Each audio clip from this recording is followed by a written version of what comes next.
Hi there, my name is Patrick Lamontang. If you're new to the channel, I am a digital painter, whimsical wildlife, also an editorial cartoonist. Today I'd like to talk a little bit about the challenges that I've had with incorporating YouTube into my promotion. When I first started doing this, it was reviving a pretty dead channel. There were some videos on it and I had subscribers from when I had used it before, but I hadn't really done anything consistently with it.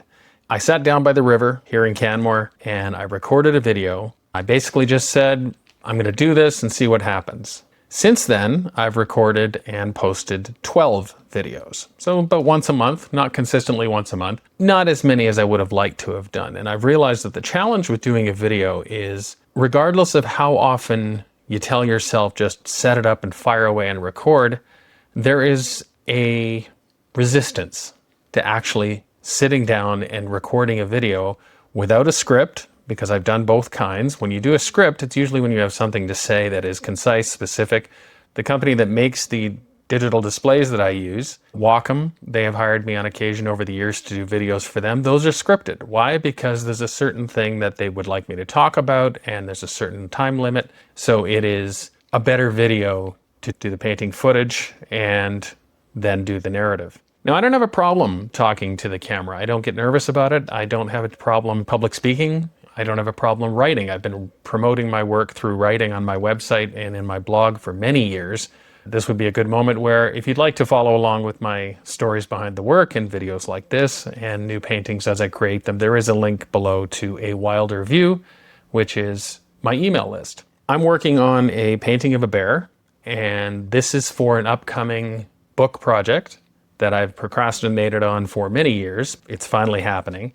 The book is all about bears and my bear paintings over the years. But the cover, I need to create it from scratch because none of my existing paintings, I didn't like them for the cover. So I'm working on 2 different bear paintings on a deadline, trying to figure out which one I'm going to use, but only after it's done. The other challenge is, a lot of people, when they follow my work, they don't want to see just this talking head thing. They want to see the painting footage because they want to see how I do it. And a lot of the times I will high speed it because it can get a little boring watching brushstroke after brushstroke. Each painting takes about 20 hours to do.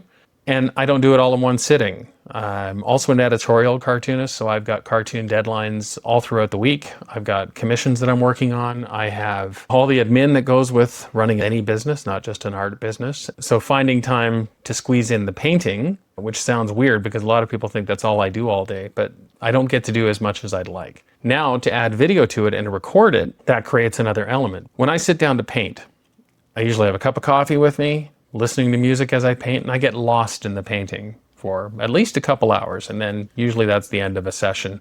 With this setup, recording this for YouTube, I can't get lost in the painting because I've got my phone sitting right here recording it.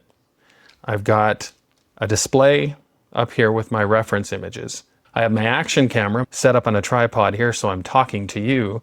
So it becomes a performance. And you're trying to make it look as natural as possible, but it really isn't. And one of the reasons is I've got a light that's bouncing off the wall up here so you can actually see my face because I work in dim lighting. I could use natural light, which is the window here, but I keep my blinds closed during the day because my window faces south and I like a dim room to paint in. YouTube adds a different element to it.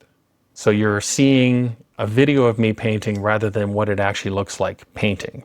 I've become a victim of procrastinating. So you follow way too many people, you do too much research, and you find out everybody's opinion on which cameras you should use, which mics you should use. You kind of get addicted to that because if you do enough research, then you never have to pull the trigger and actually record something. And a lot of people fall victim to that. If you just try to make it perfect, you never actually have to do it. Now, there are all these people that will recommend what your lighting should look like. I've got a key light up here and I should have a bounce light over here. I've got a little one there, but my lighting could be better. Let's face it. There are other things to consider as well. The display that I'm working on is a large display. It's a Wacom Cintiq 24 HD. It's an older one, but it works great. It's also a light source. So I've got light bouncing up at me while I'm recording.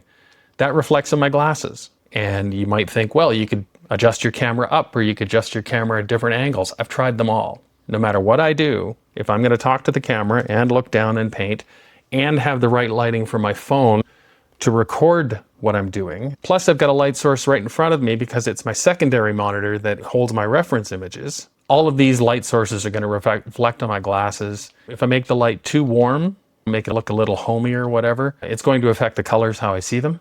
And all of that factors into it. So I have to make sacrifices. Another thing people will suggest about staging and what you should have behind you. And don't make it too boring, but don't make it too interesting. You don't want it so interesting that people are distracted by the things behind you, but you don't want it so boring that you look like you're living in a weird studio. Well, I decided right off the bat, forget it. I'm not doing it. This is what my office looks like when I sit down every morning. None of it is staged. This poster is on my wall all the time. Drew Struzan, Indiana Jones and the Last Crusade. Why? Because I love Drew Struzan's artwork. I've got, Tom Richmond's painting. I've got a painting that I did that's signed by Martin Sheen and Emilio Estevez. I've got a couple of my pieces of work behind me on the wall. Why? Because they're some of my favorite pieces of work. My bookcase and the tchotchkes that you see up there, that's the limit. I'm not one of those guys that has a full office full of figurines and stuff like that. Nothing wrong with that, just not my thing. So this is what my office normally looks like. Because this is a light source and because this is a screen, I use my phone to record because I've tried different cameras. Even if you set the shutter speed right, you're going to get some roll bars like when you record a TV. So I have to use a certain app on the phone. It's an iPhone 16, so it's got a really good camera on it. I could invest more money in a much better video camera, but that's another way of procrastinating. Just wait till you get the next piece of equipment. I know I should probably just show you some painting. In fact, that's what I'll do. I'll turn on my phone, I'll do some recording. You can watch me paint, and I'll still yammer on. This is still a very rough painting of this happy little bear. This is based on a bear at Discovery Wildlife Park, Berkeley. Anybody who's followed my work for a while is Berkeley again. I paint her more than any other animal. And why? Because I've had some wonderful experiences with her, and you can read all about it in my book when it comes out probably next year. So now let's talk about what people want out of YouTube. There are people, for example, who are recording and posting every week. Their whole business has become YouTube. There's nothing wrong with that. Basically, they're doing their own TV show. And in this day and age, with no gatekeepers, you can do that. And the reason they do that is because YouTube pays them money on AdSense if they get a certain amount of subscribers.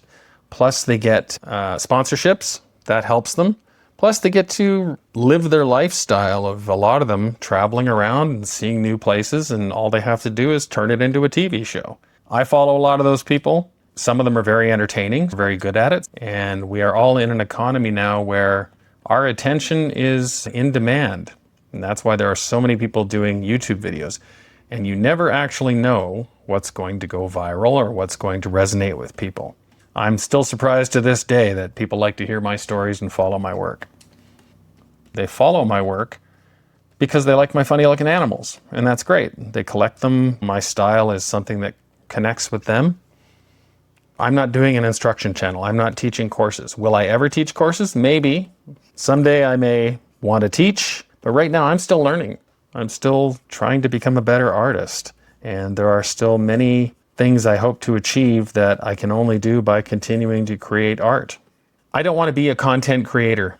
I'm an artist that wants to use YouTube to promote my work. Content creation, again, nothing wrong with it. There are a lot of people that are making a very good living at it, and good for them. I wish them luck because it is a lot of work.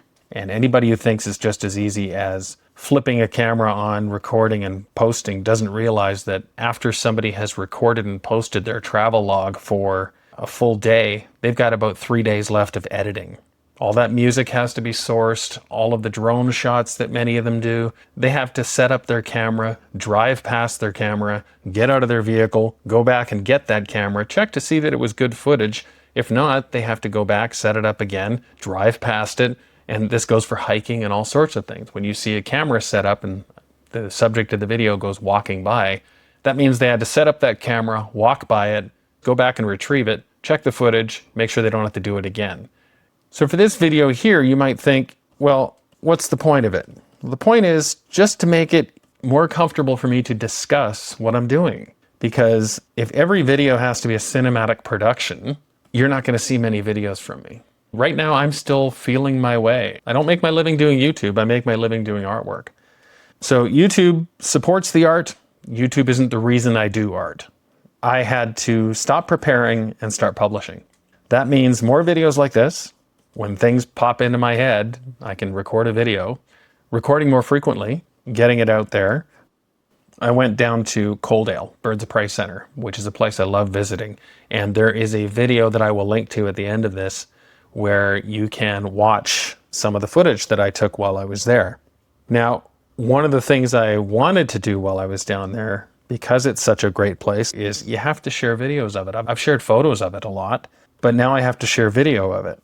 The problem with recording video is it takes you out of the moment. A good friend of mine manages a theater in a major Alberta city, and he sent me a photo recently that spoke for itself, and it's one that any of you that have children are no doubt familiar with. Everybody in the audience holding up their phones and watching the performance on the stage through their phones instead of just enjoying the moment and being there. And it's very easy to pass judgment, and I have, I'll be honest there, and mocking it and ridiculing it and saying, why don't you just watch your kid do the show? But then it's the same impulse that everybody has to record everything now. Why? Because we can. Even though we're all recording and sharing so much that we're not really living in the moment. So I tried to while I was at the Birds of Prey Center, and I had these great experiences. I got to feed these owls. I got to hold them.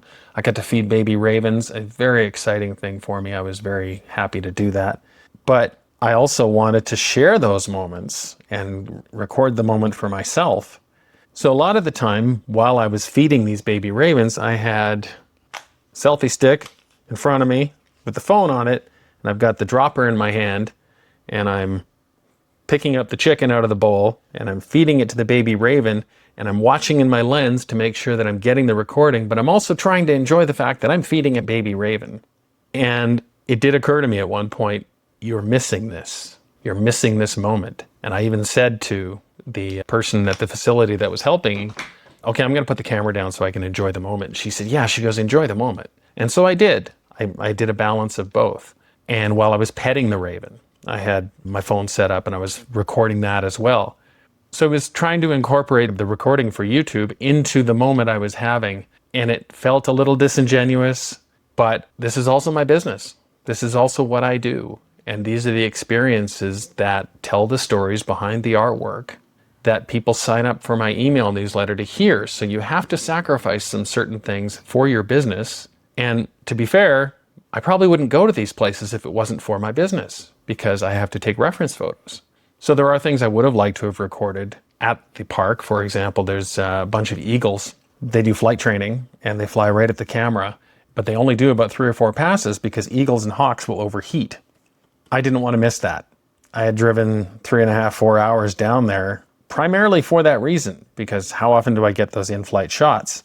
So I didn't record any video of that because it would have meant one less opportunity to get a photo of it.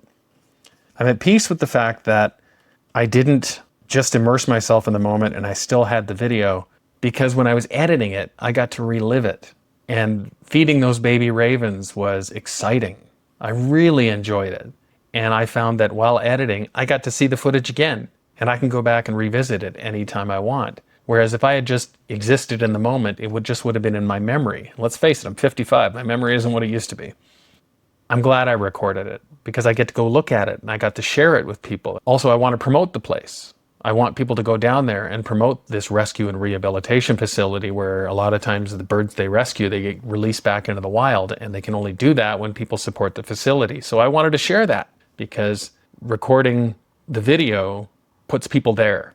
If they're in that area, or if they want to plan a family road trip in Alberta, it's like, let's go there. That place looks exciting. Well, you can only show that in a video. A photo, sure. The video these days, that's how people want to see it. So where am I at? Well, I'm still figuring it out. I know I'm not doing it well yet, but I also know that when I first started my art career, I wasn't doing that well either. You have to be bad at something before you're good. No cook ever became good at cooking and prepared a multi-course meal for a lot of people without first burning a lot of it in silence by themselves. I've already done the work by myself for many, many, many years to create my style, to become good at it, to get it to a point where other people want to pay for it. Video, I don't want to be a videographer. I don't want to be a content creator, like I said, but I do want to give it a fighting chance, and I do want to put the time in to see if I can get good at it and support my work with it. And if you're here watching this, well, hey, thank you. Appreciate that. And now I have to say the usual like and subscribe, because I'd appreciate that too. But genuinely, I'd most like you to subscribe to my email newsletter, A Wilder View, and that's, again, in the description below. So I'm going to get back to painting this bear because you didn't get to see much painting because I was talking to a camera. And I hopefully will get better at that too. And the next time I will share more painting. I will see you when I see you, hoping to be more consistent. Thanks for being here. I appreciate it. Cheers.